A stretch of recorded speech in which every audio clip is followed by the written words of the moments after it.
Hello friends, నేను శరణ్యాని. ఇవాళ మూగ మనసులు 33వ భాగం చదువుకుందాము. రాసిన వారు మీనా ముక్తేశ్వర్ గారు. శ్రీనాథ్ వర్మ ఎంత ఓర్పురా నీది గౌతమ్ అంటూ మనసులో అనుకుని కౌగిలించుకున్నాడు గౌతమ్ని. శాలిని అయితే ఆశ్చర్యపోయింది. కాసేపు అలిగి పక్కకు తిరిగితేనే తన భర్త భరించలేడు. మనసులో కలిగే వాంఛనలను కంట్రోల్ చేయడం అంటే మామూలు విషయం కాదు. చెప్పుకోవడానికి చాలా సులభమైన పని, ఆచరణలో పెట్టాలంటే అది ఎంత కష్టం. ఈ సమాజంలో గౌతమ్ అన్నయ్య లాంటి వాడు ఉండడం రియల్లీ వెరీ గ్రేట్ అని అనుకుంది. మహేష్ వర్మ గారు చాలా ఆనందపడిపోతున్నారు. తన కూతురికి ట్రీట్మెంట్ చేయాలి అనుకున్నాడు తను. అవసరం లేకుండా మాన్వితాలో మంచి మార్పులు తీసుకువస్తున్న గౌతమ్ నందాన్ని చూసి గర్వపడ్డారు. శ్రీనాథ్ వర్మ అయితే మనసులో పొంగిపోతున్నాడు. నిజంగా గౌతమ్ నంద మాన్విత ఆనందంగా కలిసిపోయి చక్కగా సంతోషంతో తిరగడం కళ్ళతో చూడాలని అనుకున్నాడు. 1 గంట సేపు చాలా ప్రశాంతంగా నిద్రపోతుంది మాన్విత. మధ్య మధ్యలో ఆమె హార్ట్ బీట్ చెక్ చేస్తూనే ఉన్నాడు గౌతమ్ నంద. చాలా నార్మల్గా ఉన్నాయి. ఆనందంగా అనిపించింది గౌతమ్కు. ఇంతలో మోహిత్ నంద ఏడుపు మొదలుపెట్టాడు. మామూలుగా ఏడవాడు బాబు, చాలా పెద్దగా ఏడుస్తాడు. భవనం అంతా మారుమోగిపోయినట్లు ఉంటుంది ఒక్కోసారి. తల్లి దగ్గరే ఎక్కువ ఉండడానికి ఇష్టపడుతున్నాడు ఇప్పుడు. బాబుని ఎత్తుకుంది శాలిని. ఊరుకోవడం లేదు. ఎందుకు ఇలా ఏడుస్తున్నాడు అన్నది ఆద్య. వాళ్ళ అమ్మ కోసం అంటూ చెబుతుంది శాలిని. బాబు ఏడుపుకి చలనం వస్తుంది మాన్వితాలో. వాళ్ళ అమ్మ కోసం అన్న మాటలు చెవుల్లో మారుమోగుతున్నట్లు వినిపిస్తున్నాయి మాన్వికి. మరి అత్తను లేపు అంటున్నాడు సూర్య గట్టిగా. ఆ మాటలు కూడా మాన్విత చెవుల్లోకి వెళ్ళాయి. అత్తా అంటూ పిలిచాడు సూర్య. అత్తా అంటూ ఆద్య పిలిచింది. క్యార్మంటూ ఏడుస్తున్నాడు చిన్ని బాబు. కళ్ళు తెరిచింది మాన్విత. సూర్య అంటూ సూర్యాని చూసి ఆనందపడిపోయింది. అత్తా అంటూ పిలిచాడు సూర్య. బాబు అంటూ ప్రేమగా పిలిచింది మాన్విత. అత్త, బాబుకి పాలివ్వు, ఏడుస్తున్నాడు, వాడికి ఆకలి వేసింది, నువ్వు చాలాసేపు పడుకున్నావన్నాడు సూర్య. బాబు ఏంటి అన్నది మాన్విత. బాబు ఏంటి ఏంటి నీ బాబు అన్నది ఆద్య. శాలిని అలాగే చూస్తూ ఉంది. గౌతమ్ నంద మహేష్ వర్మ గారు ఏదో ఆసుపత్రి నుండి కాల్ వస్తే మాట్లాడుతున్నారు. శ్రీనాథ్ వర్మను చూసిన మాన్విత కళ్ళల్లో నీళ్ళు. అన్నయ్య అంటూ పిలిచింది గట్టిగా. మాన్వి అంటూ దగ్గరికి వచ్చాడు శ్రీనాథ్ వర్మ. మాన్విత దగ్గర కూర్చుని ఆమె చేయి తన చేతిలోకి తీసుకున్నాడు. వెక్కి వెక్కి ఏడుస్తూ ఉన్నది మాన్విత. శ్రీనాథ్ వర్మకు దుఃఖం ఆగలేదు. ఎందుకమ్మా, అంతా బాగుంది, అందరం బాగున్నాము, ఇప్పుడు ఏడవలసిన పని లేదు అన్నాడు శ్రీనాథ్ వర్మ. అన్నయ్య అంటూ శాలిని వైపు చూసిన వదిన అంటూ పిలిచింది. శాలిని దగ్గరికి వెళ్ళి బాధపడిపోయింది. తన మెడలో మంగళసూత్రం చూసుకుని అన్నయ్య అంటూ గౌతమ్ నంద నన్ను పెళ్లి చేసుకున్నారా అని అడిగింది. అవునరా, గౌతమ్ నిన్ను పెళ్లి చేసుకున్నాడు, నీకు ఒక బాబు కూడా పుట్టాడంటూ నవ్వాడు శ్రీనాథ్ వర్మ. అత్తకి తెలియక అడుగుతుందని తెలుసుకునేసరికి సూర్య ఇక అన్ని సంగతులు చెబుతున్నాడు చక్కగా. అత్త, మాకు నీకు ఐస్ క్రీములు తెచ్చేవాడు మావయ్య, నీకు తినిపించేవాడు ప్రతిరోజు అంటూ వాడికి తెలిసిన సంగతులు చెబుతున్నాడు సూర్య. ఇంతలో మహేష్ వర్మ గారు లోపలికి వచ్చారు. డాడీ అంటూ ఒక్కసారిగా ఏడ్చేసింది మాన్విత. బాబు ఏడు పాపకపోతే గౌతమ్ నంద ఎత్తుకున్నాడు. మాన్వి అంటూ కళ్ళ నీళ్ళు పర్యంతం అయ్యారు మహేష్ వర్మ గారు. ఏ విషయాలు గుర్తు చేసుకోబాకు తల్లి, నీ జీవితం ఇప్పుడు చాలా బాగుంది, పెళ్ళయింది, బిడ్డున్నాడు, ఆనందంగా ఉన్నావు, ఎంత ఆనందంగా ఉన్నావో తెలుసా అంటూ మాన్విత పెళ్లి ఫోటోలు, మాన్విత కొడుకు బార్సల్ ఫంక్షన్ ఫోటోలు అన్నీ చూపించారు శాలిని పిల్లలు. గౌతమ్ నంద వైపు అలాగే చూస్తూ ఉంది మాన్విత. మాన్విత, నువ్వు ఒక డాక్టర్వి, మించిన ఆలోచనలు చెయ్యవద్దు, నీకు గుర్తొచ్చినవి మాత్రమే నువ్వు చెప్పు. నీ జీవితంలో అన్ని సంతోషాలు జరిగాయి, ఏ నష్టము జరగలేదంటూ చెప్పారు మహేష్ వర్మ గారు. నిజం రా, గౌతమ్ కూడా నిన్నే ప్రేమించాడంటూ నవ్వేశాడు శ్రీనాథ్. ఆనందంతో భర్త వైపు చూసింది మాన్వి. సిస్టర్ నందిని, కవిత ఆనందాలకు అంతు లేకుండా పోయింది. శ్రీనాథ్ వర్మ వెళ్ళి బ్రౌనీని తీసుకువచ్చాడు లోపలికి. ఒరే బ్రౌనీ అంటూ ఆనందంగా పిలిచింది మాన్విత. ఎప్పట్లా పిలిచిన మాన్విత పిలుపుకి ఆనందంతో డాన్సులు వేసేసింది బ్రౌనీ. సరే అయితే అందరూ ఎవరి పనులు వారు చేసుకోండి, గౌతమ్ మాన్విత వారి బిడ్డతో కలిసి మాట్లాడుకుంటారు అంటూ మహేష్ వర్మ గారు హాస్పిటల్కి వెళ్ళిపోయారు. విపరీతమైన ఆనందంతో ఉన్నారాయన. ఆరాధనగా చూసింది మాన్విత భర్త వైపు. ఆమెకు మళ్ళీ ఒకసారి గుర్తుకు వచ్చింది. ఆమె పాలు పుంతల శిఖరాలను ఎప్పుడైతే గౌతమ్ తన పెదవులతో సృష్టించాడో ఆమెలో అనుకోని స్పందనలు కలిగాయి. ఆ తర్వాత నుండి ఆమెకు అతను చేసిన పనులు గుర్తున్నాయి. అనుకోని ఉద్వేగానికి గురందుకే అయ్యింది. అప్పటి వరకు ఆమె శరీరంలో ఉన్న మౌనం తరలిపోయింది. మాన్విత నిజమైన మనసు బయటకు వచ్చింది. నిజమైన మనసు బయటకు వచ్చింది. బాబుని మాన్విత దగ్గర పడుకోబెట్టాడు గౌతమ్. బాబు పాల కోసమై మాన్విత డ్రెస్ని లాగేస్తున్నాడు. చాలా చిత్రంగా ఆనందంగా అనిపించింది మాన్వితకు. మాన్వితకు పోకంలోకి చూస్తూ ఇవ్వడం లేదన్నట్టుగా డ్రెస్ని మరీ కాస్త హుషారుగా లాగుతున్నాడు బాబు. పాలు కావాలంట, ఇవ్వు మాన్వి అన్నాడు గౌతమ్. ఎన్ని రోజులు వీడు నా దగ్గర పాలు తాగాడా అన్నది ఆశ్చర్యంగా మాన్విత. ఆ అవస్థలన్నీ పడింది నేనేలే, కానీ పాలు ఇచ్చింది నువ్వు, తాగింది వాడు అంటూ నవ్వేశాడు గౌతమ్ నంద. చక్కటి అందమైన సిగ్గు మాన్విత ముఖంలో అలుముకుంది. కాస్త పక్కకు వెళ్ళండి అన్నది మాన్విత. అబ్బో అనుకుంటూ పక్కకు వెళ్ళాడు గౌతమ్ నంద.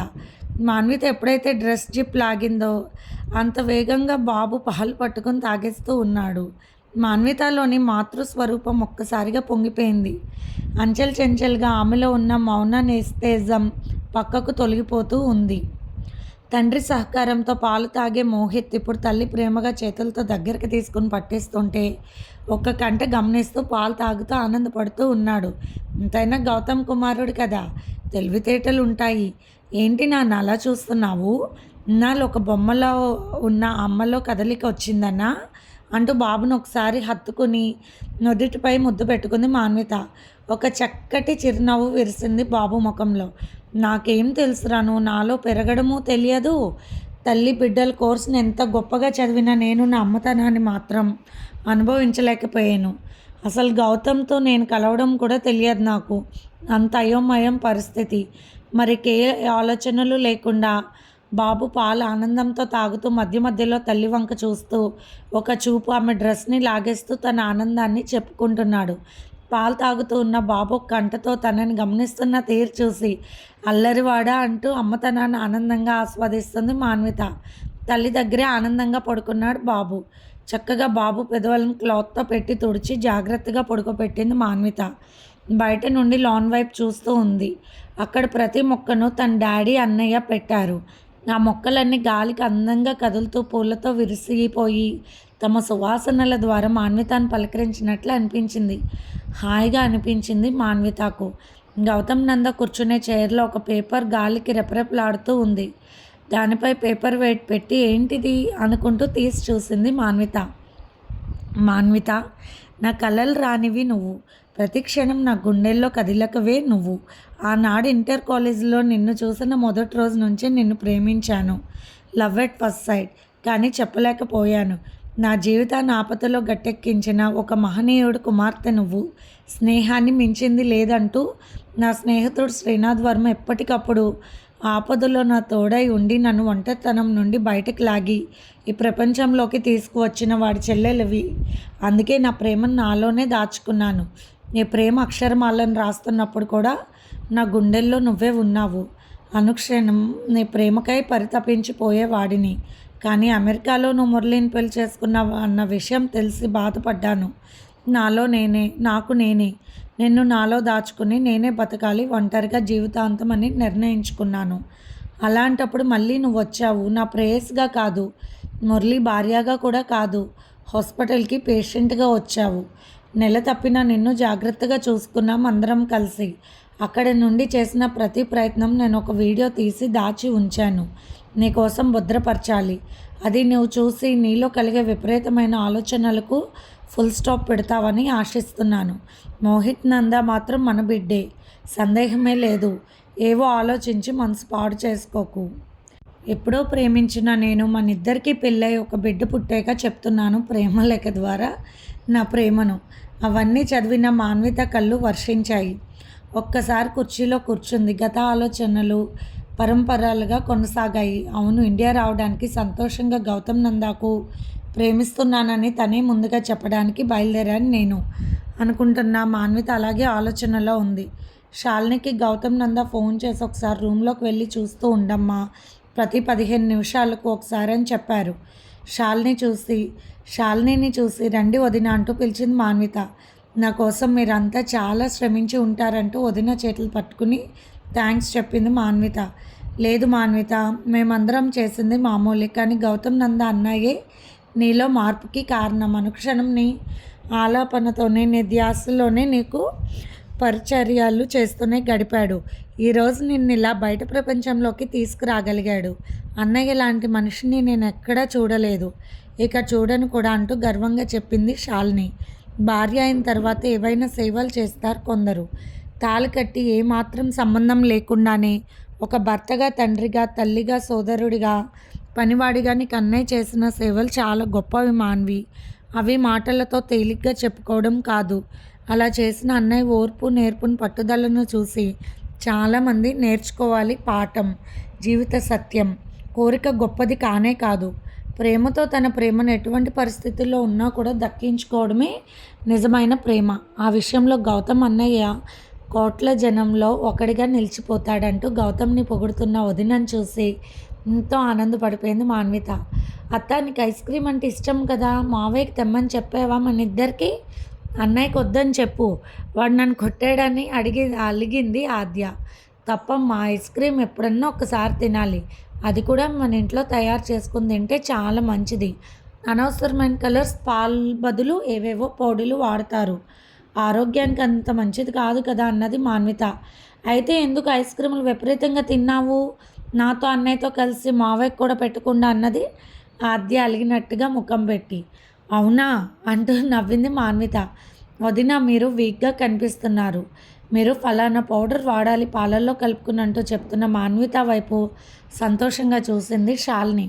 సిస్టర్ నందినిని చూసి నమస్కరించింది మాన్విత. నేను వెళ్తున్నానమ్మా, నువ్వు మామూలు మనిషి అయ్యావు. ఒక సిస్టర్గా నేను చేసే పనుల కన్నా గౌతమ్ గారే మీకు చేశారు సేవలు. నిజంగా అటువంటి డాక్టర్ భర్త, మానవత్వం ఉన్న ఒక మనిషి అన్ని పాత్రలలో ఆయన గొప్పవారంటూ ఆనందంగా చెప్పింది సిస్టర్. వెళ్ళొస్తానమ్మా అంటూ వెళ్ళిపోయింది. కవితను చూసి పలకరించింది మాన్విత. ఎన్నాళ్ళకమ్మ ఇంట్లో పండగ వచ్చింది మళ్ళీ, ఎంత ఆనందంగా ఉందో తల్లి అంటే ఆనందంతో కళ్ళనీళ్ళు పెట్టుకుంది. సర్లే కానీ నీకు ఆరోగ్యం ఇప్పుడు ఎలా ఉంటుంది, ఇదివరకు బాగుండేది కాదు కదా అంటూ అడిగింది మాన్విత. అవునమ్మా, నడుము నొప్పి, కాలు లాగడం అలాగే ఉన్నాయన్నది కవిత.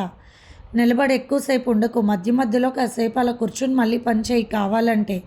అంతేకాదు, నేను కొన్ని క్యాప్సూల్స్ తెప్పించిస్తాను, అవి వాడుకోండి, చాలా బాగుంటుంది, ఎముకలకు బలంగా ఉంటాయి అంటూ చెప్తున్న మాన్విత వైపు దేవత ప్రత్యక్షమైతే చూసినట్టుగా ఉంది కవితకు. ఇక బ్రౌనీ తన దగ్గరకు రమ్మంతే గరుస్తూ 2 కాళ్ళ మీద పైకి లేచి ముందు కాళ్ళని ఊపుతూ ఉండడం చూసి మాన్విత దాని దగ్గరకు వెళ్ళింది. తన ప్రేమతో, ఆనందంతో ఆమె కాళ్ళను తడుముతూ వాసన చూస్తూ ఉన్నదాని కళ్ళల్లో ప్రేమను చూసి పొంగిపోయింది మాన్విత. వదిన, దీనికి స్నానం చేస్తున్నారా? రాసిస్తాను, ఆ షాంపూ తెప్పించండి, మొత్తం జుట్టు ఊడిపోతుంది మన బ్రౌనీ గాడికి అంటూ నవ్వింది మాన్విత. అక్కడ దాని బాక్స్లో ఉన్న బిస్కెట్లు 2 తీసివేసింది. పిల్లలకు వాడే ఫుడ్ ప్రోడక్ట్స్ అన్నీ చెప్తూ ఉంది మాన్వి. ఏమంటే అవి అలవాటు చేయకండి వదిన అంటూ చెప్తుంది. ఇన్ని మాట్లాడుతున్న ఆమె మనసులో గౌతమ్ ఉన్నాడు. తనను తాను హెల్త్ పరంగా పరీక్ష చేసుకుంది మాన్విత.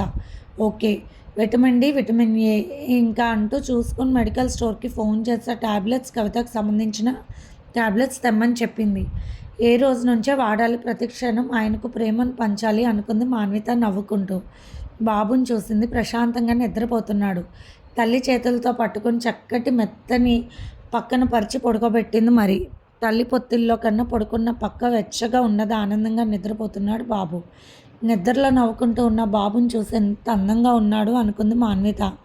పక్కకు తిరిగిన బాబు భుజంపై పుట్టుమచ్చ చూసి అబ్బో భలే ఉంది అనుకుంది. గౌతమ్ నంద చూడమన్న వీడియోని పెట్టింది మాన్విత. కాలు మీద కాలు వేసుకుని, కాళ్ళకి స్లిప్పర్స్ వేసుకుని స్టైల్గా కాలు కదుపుతూ చూస్తూ ఉంది. 2 చేతులతో ఒకలాంటి ఎక్సర్సైజెస్ చేస్తూ ఉంది.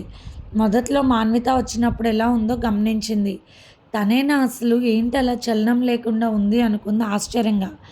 తర్వాత గౌతమ్ నంద చేసిన ప్రతి విషయాన్ని కూడా చూస్తూ కళ్ళనీళ్ళు పెట్టుకుంటూ ఉంది మాన్విత. అంటే తన కడుపులో ఉన్న బిడ్డ ఎవరిదో అప్పుడు తెలియదు, ఆయన కూడా ఎంత బాధ్యతగా చూశాడు గౌతమ్, ఎంత ప్రేమతో నన్ను భరిస్తూ ప్రతి విషయాన్ని డీల్ చేశారు. అలా మొట్టమొదటి నుండి జరిగిన ప్రతి మెడికల్కి సంబంధించిన విషయాన్ని రికార్డ్ చేశాడు గౌతమ్ నంద. ఒక డ్రగ్ వల్ల మానసికంగా విచక్షణ కోల్పోయిన కేసుని ఎలా డీల్ చేయాలన్న విషయంలో ఈనాడు సక్సెస్ సాధించిన గౌతమ్ నంద నవ్వు ఆనందంగా కనిపిస్తుంది. తన పెళ్ళి తర్వాత తను చాలా మెంటల్ స్ట్రెస్గా ప్రవర్తించిన ప్రవర్తనను గౌతమ్ నంద డీల్ చేసిన విధానం చూసి ఆశ్చర్యపోయింది. నిండుగా ఉన్న తనను గౌతమ్ నంద ట్రీట్ చేసిన విధానం, అతని ప్రేమ 5 నెలలు నిండిపోయేటప్పుడు తన కడుపులో పెరుగుతున్నది గౌతమ్ బిడ్డ అని తన ఫ్రెండ్ చెప్పిన విషయాలను కూడా అందులో పొందుపరిచాడు గౌతమ్ నంద. ఇప్పటి వరకు జరిగిన ప్రతి విషయం కూడా మాన్వితకు తెలిసిపోయేలా ఉంది ఆ వీడియో. బాబు పుట్టబోయే ముందుగా తన ప్రవర్తన, అప్పుడు గౌతమ్ తీసుకున్న నిర్ణయం, ఆ తర్వాత బిడ్డను కన్నా తను, ఆ తర్వాత బారసాలు చేసిన కార్యక్రమం అన్నీ మొత్తంగా తన కళ్ళతో తాను చూసుకున్నది. జరిగిన విషయాల పట్ల తనకు ఇక ఏ అనుమానాలు లేవు. అంతేకాక తను పంపి నయగర ఫాల్స్ దగ్గర గౌతమ్ నందాక ఐ లవ్ యూ చెప్పింది కూడా రికార్డు ఉంది. ఆనందంగా నవ్వుకుంది మాన్విత. ఇది ఫ్రెండ్స్ ఇవాల్టి ఎపిసోడ్. రేపు ఇంకొక ఎపిసోడ్తో మీ ముందుకు వస్తాను. మీకు నచ్చితే కనుక లైక్ చేసి, షేర్ చేసి, సబ్స్క్రైబ్ చేసుకోండి.